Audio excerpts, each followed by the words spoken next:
Shalom jemaat Tuhan yang dikasihi oleh Tuhan. Pagi ini kita bersyukur kita boleh memasuki minggu kedua di bulan Desember dengan penuh kesehatan yang sehat, kemudian juga bersukacita dan senantiasa bersemangat. Puji Tuhan, terima kasih untuk pujiannya Pak Febro dan seluruh tim. Bersyukur sekali kalau kita boleh bersama menyembah, memuji, memuliakan, bahkan mendengar firman Tuhan. Kita akan berdoa terlebih dahulu. Berkati bagian firman Tuhan yang akan kami dengarkan, supaya di dalam setiap pemberitaan nama Tuhan yang dipermuliakan dari setiap kami semakin melekat erat kepada Tuhan. Terima kasih, dalam nama Tuhan Yesus kami sudah berdoa. Amin. Ya, Bapak Ibu yang dikasihi oleh Tuhan, kita tahu sebentar lagi kita akan mengakhiri tahun 2021 yang penuh dengan suka duka, bahkan secara khusus hampir 2 tahun. Selalu saya katakan, kita memasuki waktu yang tidak mudah. Ada banyak pergumulan, ada banyak tantangan, bahkan menghadapi pandemi, sekarang menghadapi banjir. Kemudian saudara kita di Lumajang juga mengalami meletusnya Gunung Merapi. Semuanya kita tetap percaya bahwa Tuhan mengizinkan segala sesuatu terjadi karena senantiasa ada maksud dan rencananya yang baik bagi setiap kita yang berharap kepadanya. Iya, pagi ini kita akan melihat satu bagian firman Tuhan. Kita tahu firman Tuhan senantiasa itu dapat dipakai sampai pada masa apapun, di mana Paulus berbicara di dalam 2 Korintus pasal yang keempat tentang bagaimana menghadapi situasi, menghadapi kehidupan bersama dengan Tuhan dengan tantangan yang tidak mudah. Dan pagi ini kita mau belajar bagaimana menghadapi itu semua. Menghadapi bagaimana masalah pandemi yang tidak hanya terjadi untuk sebagian, tapi seluruh manusia yang ada di dunia mengalami resesi, mengalami masalah, mengalami hal-hal yang tidak mengenakan. Dan juga kita akan memasuki 2022. Walaupun ada lagi varian baru dari corona, tapi kita mau melandasi semuanya dengan bagian firman Tuhan. Saya membaca terlebih dahulu dibantu Uncle Joe, 2 Korintus pasal yang keempat, ya, 2 Korintus pasal yang keempat. Saya membacakan seharusnya ayat 1 sampai 12, tapi saya membacakan ayat 1 dan 2. Oleh karena kemurahan Allah kami telah menerima pelayanan ini, karena itu kami tidak tawar hati, tetapi kami menolak segala perbuatan tersembunyi yang memalukan.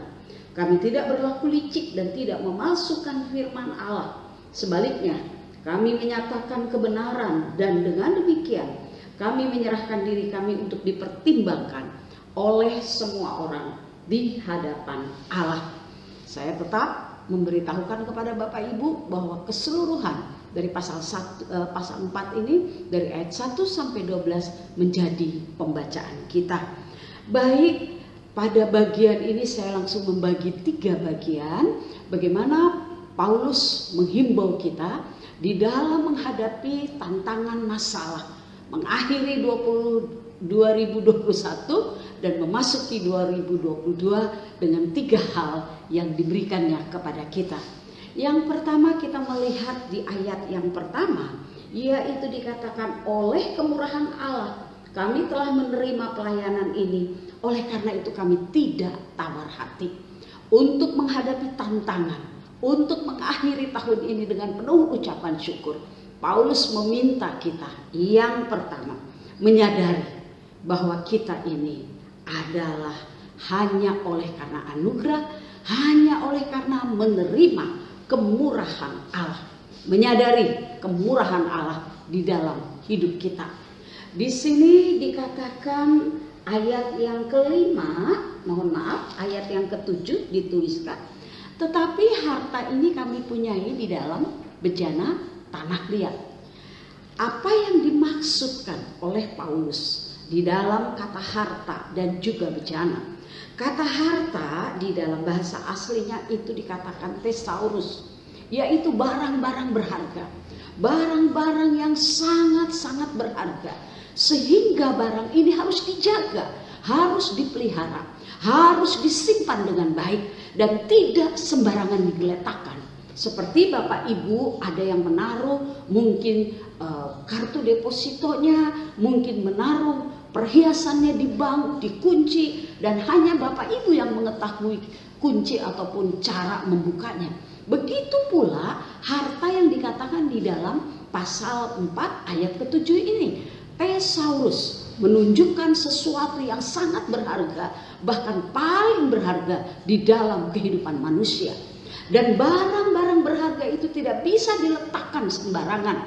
Oleh karena harus ditaruh di dalam satu bejana, di dalam satu tempat, yaitu yang dikatakan skeus. Di mana skeus atau bejana ini yang ditaruh adalah sesuatu barang, satu tempat yang khusus, berongga, dan di mana barang itu diletakkan sehingga tidak akan tercuri atau ketahuan pencuri atau tidak menjadi sesuatu yang rusak. Nah, dari apa yang disampaikan oleh Paulus, kenapa Paulus mengatakan kami tidak tawar hati karena kami hanya menerima kemurahan Allah? Kenapa dia mengatakan hal itu? Karena di sini Paulus mau menyatakan bahwa kita manusia itu seperti bejana tanah liat. Bejana yang dimaksudkan di dalam kehidupan kita adalah hati kita, kehidupan kita, di mana itu bukan sesuatu yang kuat, bukan sesuatu yang begitu manusia dikatakan terdiri dari debu dan tanah, kemudian dihidupkan oleh Roh Allah. Adam menjadi hidup, dan inilah manusia kondisinya. Dari sejak penciptaan dia lemah. Ada waktunya dia sakit, ada waktunya. Kelak ketika nafas kehidupan diambil oleh Allah, maka kita akan kembali kepada Sang Pencipta. Tidak ada yang abadi. Tetapi Paulus mau menjelaskan, di dalam tubuh yang lemah, di dalam segala sesuatu yang ada dalam diri kita, Allah mempercayakan pemberitaan Injil, mempercayakan harta yang besar itu, yaitu kebenaran firman Allah. Setiap kita yang sudah menerima Tuhan Yesus, setiap kita yang sudah lahir baru, maka kita menerima kebenaran Allah yang merupakan harta yang tidak dapat dinilai oleh apapun. Sehingga dikatakan harta itu sangat berharga, sehingga disimpan di dalam kehidupan setiap manusia yang sudah menerima Tuhan, yang sudah hidup di dalam kebenaran. Dan itu adalah kita semua, Bapak, Ibu, Saudara, dan saya. Puji Tuhan. Paulus di dalam mengatakan kami menerima kemurahan Allah. Oleh karena itu kami tidak menjadi tawar hati. Kata kami telah menerima, ini memakai kata kerja auris, yang berarti pernah terjadi satu kali, yaitu ketika kita menerima Tuhan Yesus. Kita menerima anugerah, kita menerima karunia, kita menerima penebusan dari Allah yang maha besar kepada kita manusia yang berdasarkan belas kasihan, kemurahan Tuhan, kebaikan Tuhan, dan segala sesuatu yang tidak bisa dipikirkan oleh apapun. Inilah dikatakan oleh Paulus, sehingga kami tidak menjadi tawar hati. Artinya di sini kekristenan dia memahami, kekristenan tidak berjalan dengan lurus, mohon maaf, tidak berjalan dengan lurus, tidak ada masalah, tidak ada pergumulan, tidak ada hal-hal yang merusak atau menyakitkan hati kita. Paulus memberi contoh ketika dia memberitakan Injil. Berapa kali dia akan mati, berapa kali dia masuk penjara, berapa kali dia dilempari batu, berapa kali dia ditolak. Tetapi dengan tegas dia katakan, aku hanya menerima kemurahan Allah, dan oleh karena itu aku tidak menjadi tawar hati. Disinilah kita orang percaya harus belajar. Mungkin sampai hari ini ketika kita menjadi orang Kristen, kita belum mengalami aniaya.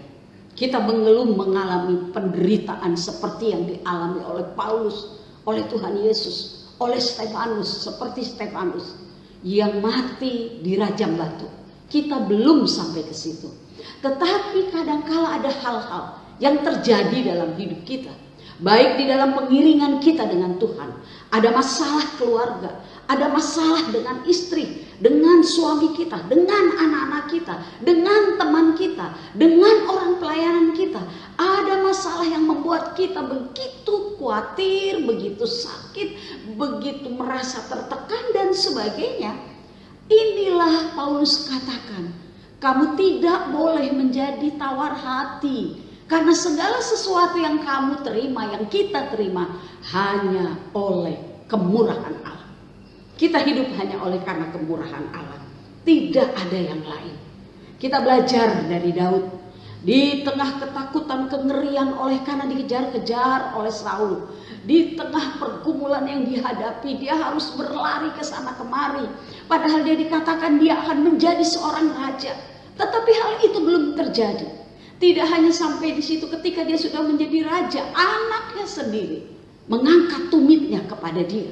Bukan sesuatu yang mudah, tetapi disinilah dia tidak menjadi tawar hati.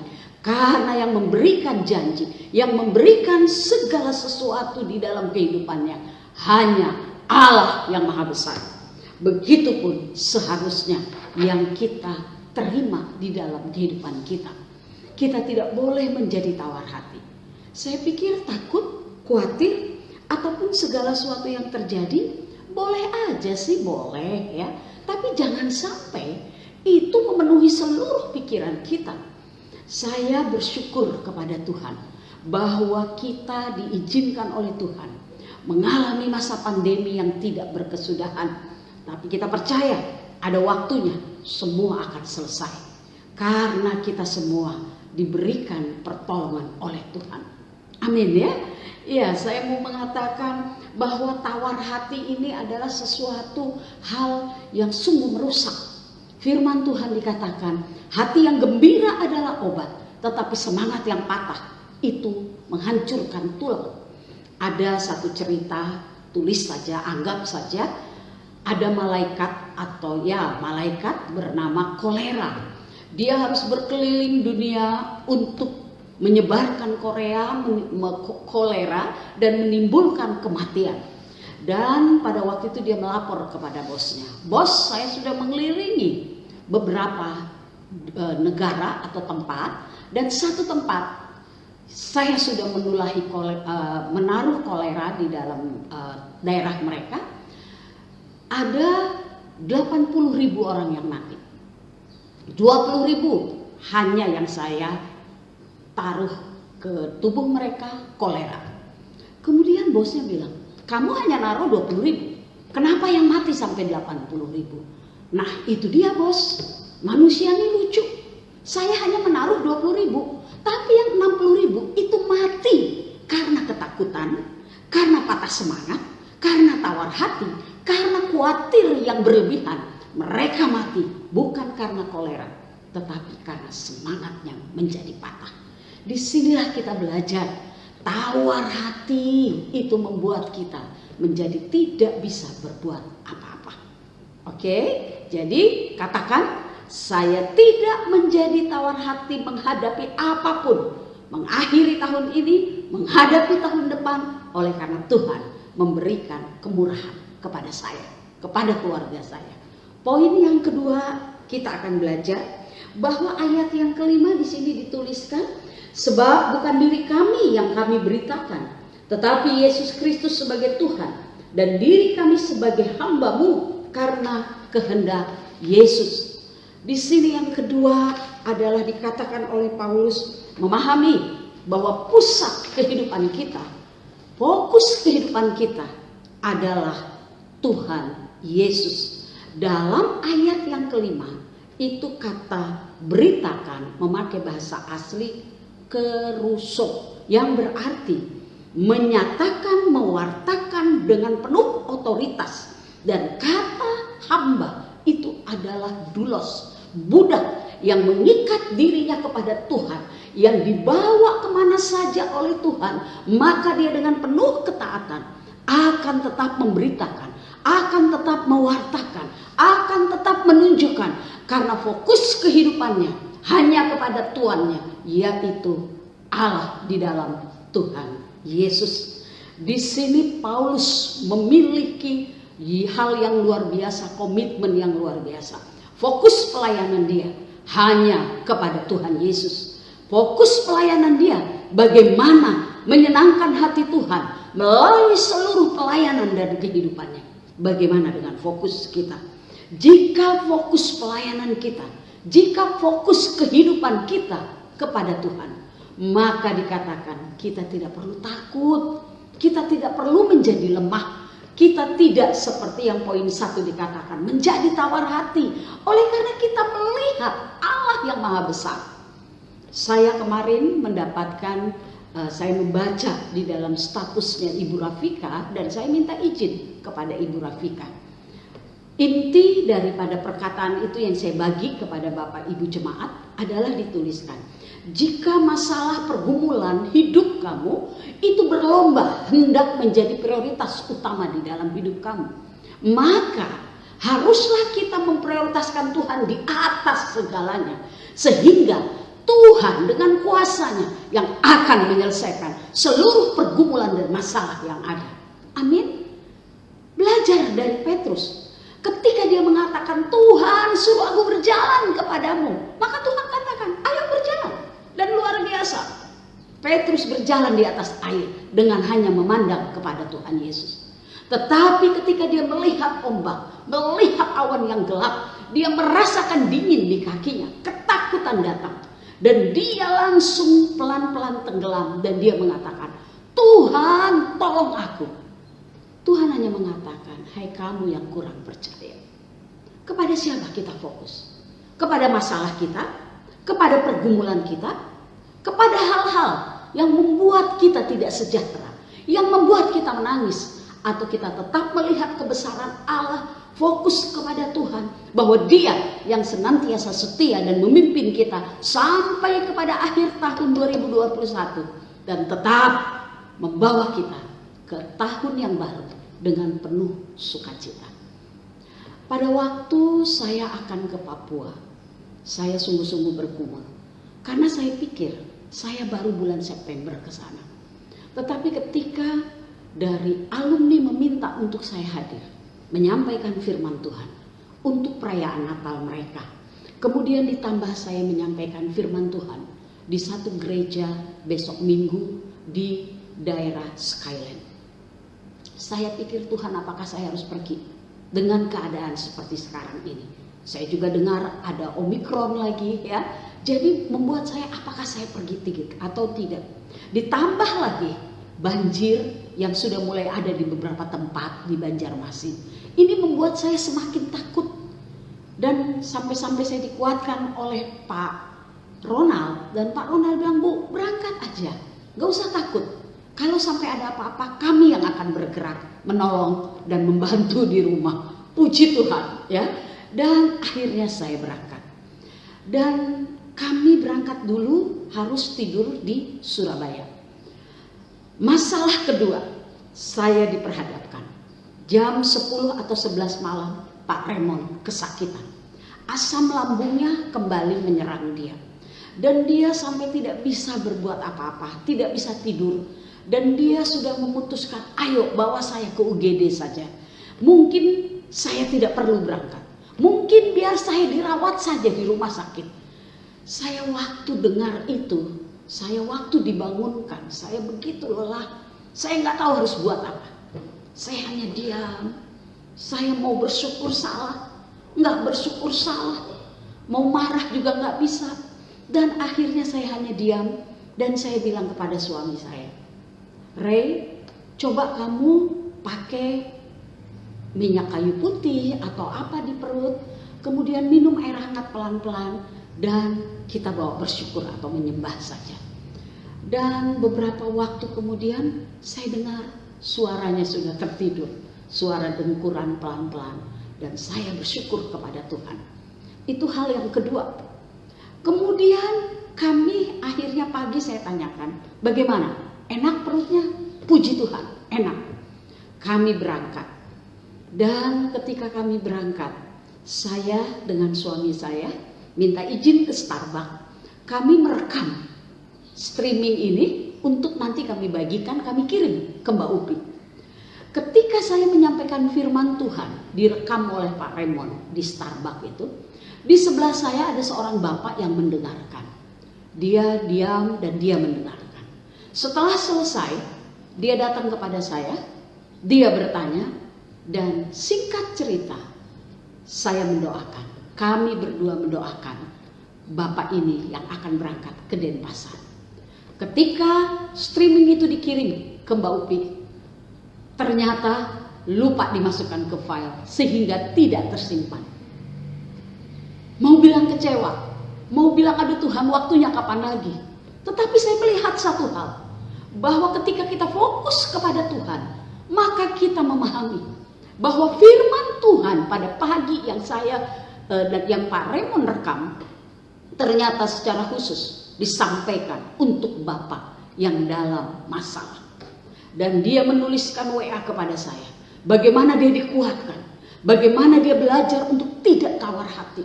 Dia tidak tawar hati menghadapi perceraian. Dia tidak tawar hati kenapa Tuhan mengizinkan. Dan dia belajar untuk terus bersandar, fokus kepada Tuhan. Puji Tuhan. Dan inilah membuat saya bersyukur, bersukacita kepada Tuhan.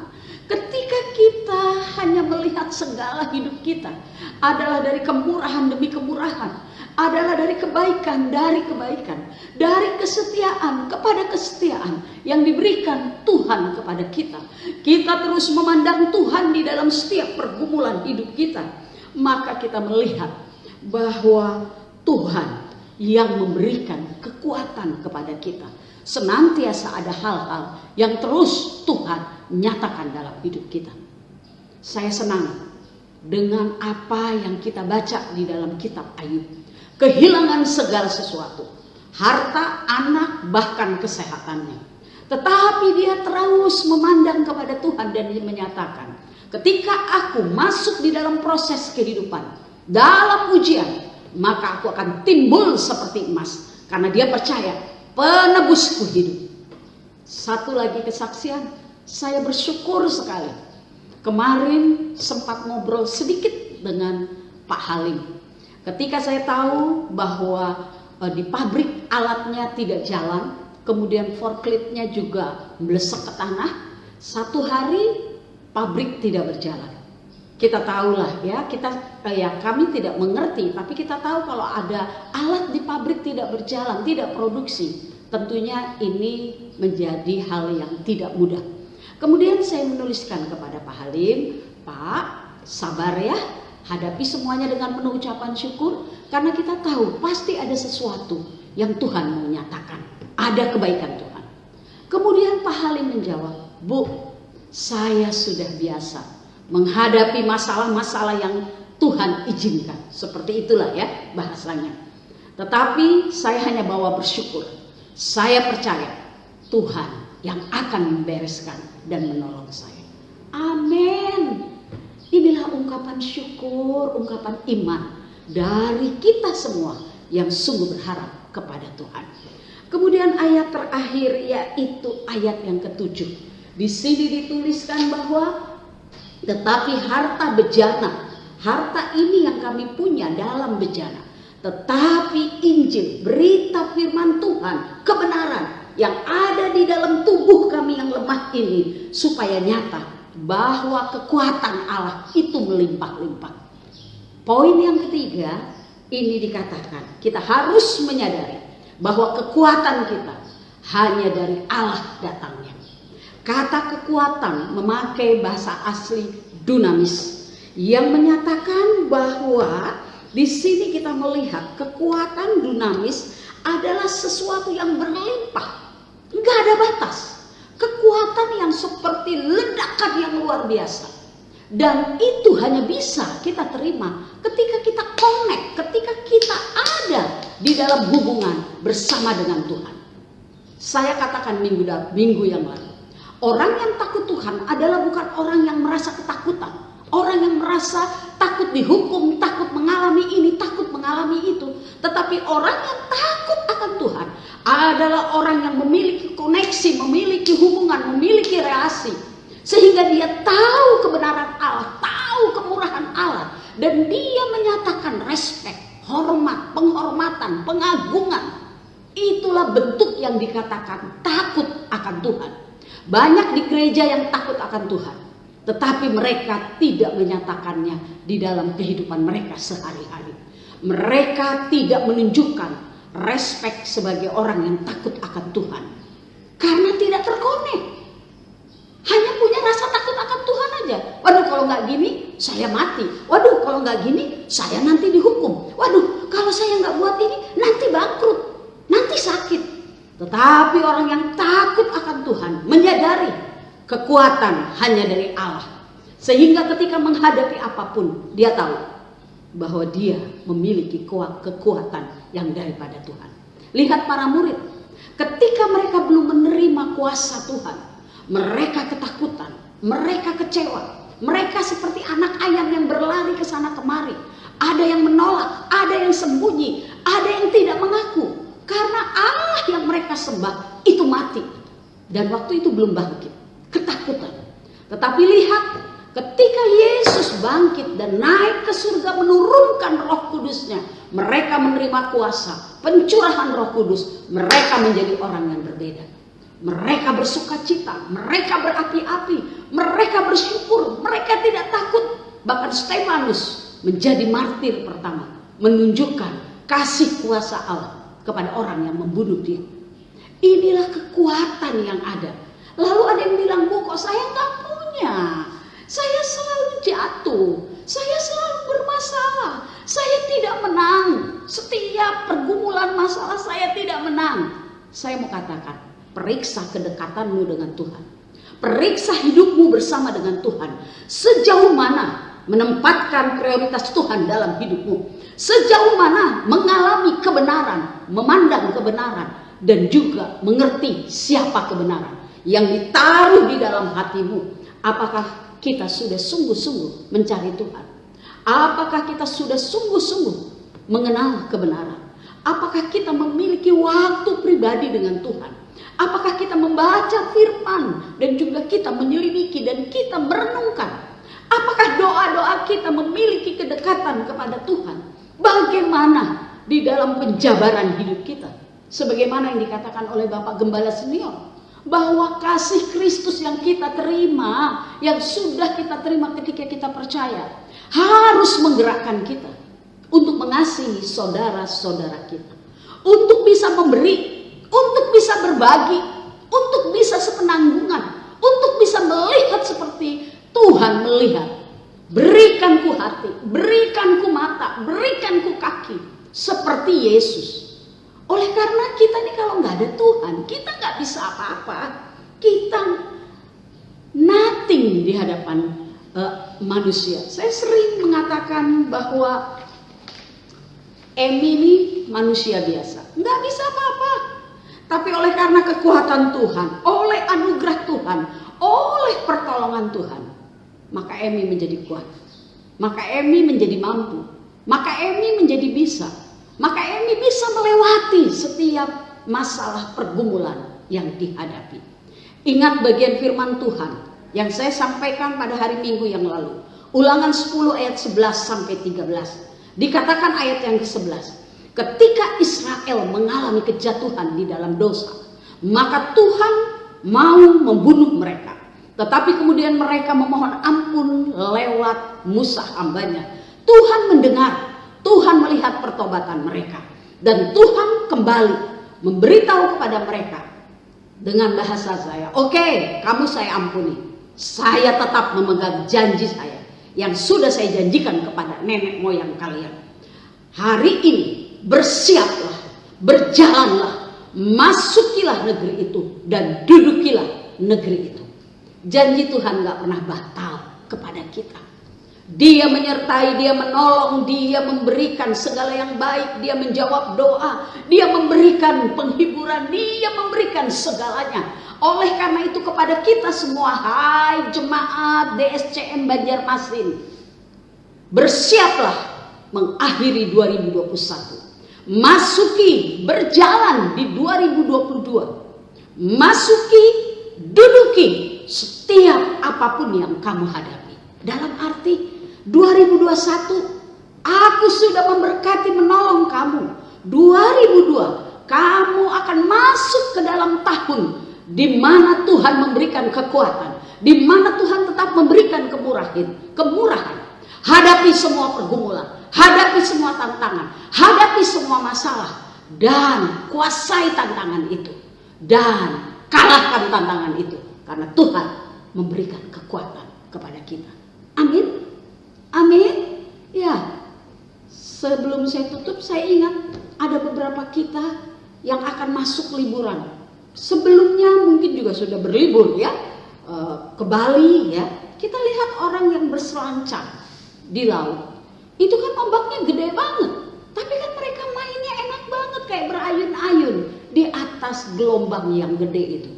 Itu juga seperti kita, gelombang kehidupan. Kita adalah peselancar di dalam gelombang kehidupan. Kita naik di dalam alat selancar itu, kita masuk dalam gelombang gelap, masuk dalam riak kecil, masuk dalam semuanya. Karena ada alat yang menolong kita, ada keahlian yang kita bisa. Dan kita tahu, kita bersama dengan Tuhan. Kita akan memasuki gelombang-gelombang di akhir 2021. Gelombang besar, gelombang kecil, gelombang sedang. Masuk di 2002 dengan kita mengatakan bahwa kita tetap sehat semuanya, tetap bersemangat, dan senantiasa bersukacita. Ingat, jangan menjadi tawar hati. Semua hanya oleh karena kemurahan Tuhan. Yang kedua, tetap fokus kepada Tuhan. Dan yang ketiga, yang kedua, prioritaskan Tuhan di atas segalanya. Yang ketiga, kita percaya kekuatan datangnya dari Tuhan. Amin. Ayo kita berdoa ya. Bersyukur untuk bagian firman Tuhan yang kami dengarkan. Biar bagian firman Tuhan ini memberikan semangat kepada kami untuk mengakhiri 2021 dan memasuki 2022. Tuhan tolong setiap jemaat Tuhan agar lewat pengenalan Tuhan, pengenalan akan Tuhan yang benar, membawa mereka menjadi orang-orang yang sungguh-sungguh mampu menghadapi setiap tantangan hidup. Dalam nama Tuhan Yesus kami sudah berdoa. Amin. Ya.